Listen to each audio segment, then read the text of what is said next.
जिनकी आवाज़ भारी हो जाती है और गले में खराश होता है। ये गले की खराश जो होती है उससे गले में अक्सर रेशा रहता है, गले में इन्फेक्शन हो जाती है उसकी वजह।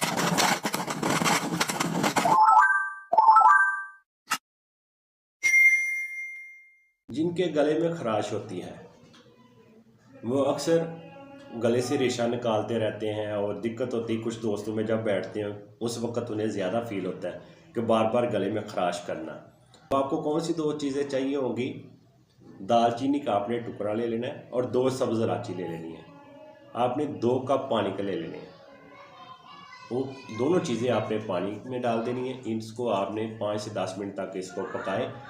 फिर आपने जब ये हल्का सा नीम गर्म होगा, आपको लगे कि अब ये हम मुंह में डाल कर इसको बर्दाश्त कर सकते हैं, इसके साथ आपने गरारे करने हैं। ये दिन में आपने 2 मरतबा इसके साथ गरारे करने हैं। जो आपने पानी बनाया है ये 2 कप था, 1 कप का एक बार कर लें। फिर दूसरी दफ़ा जब आपने करना है, जो 1 कप पानी का बच चुका था उसको आपने फिर हल्का सा नीम गर्म कर लेना है और फिर आपने इसके साथ गरारे करने हैं। ये आपने दिन में 2 मरतबा करना है।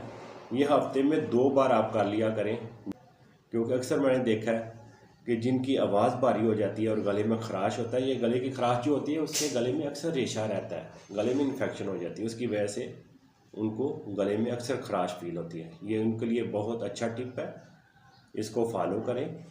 ये ज़रूर एक बार आजमाएं। इंशाल्लाह आपकी एक बार ही जब आप गरारे करेंगे तो आपकी गले की खराश काफ़ी हद तक ठीक हो जाएगी। इस वीडियो को आगे शेयर करें, मेरे चैनल को भी सब्सक्राइब कर लिया करें। अगर किसी को दोस्त को कोई भी रीज़न है वो कमेंट करें, मैं उसके ऊपर वीडियो बनाऊंगा, आपको हाल बताऊंगा। मैं मिलूंगा एक और वीडियो के साथ। मुझे दें इजाज़त। अल्लाह हाफिज़।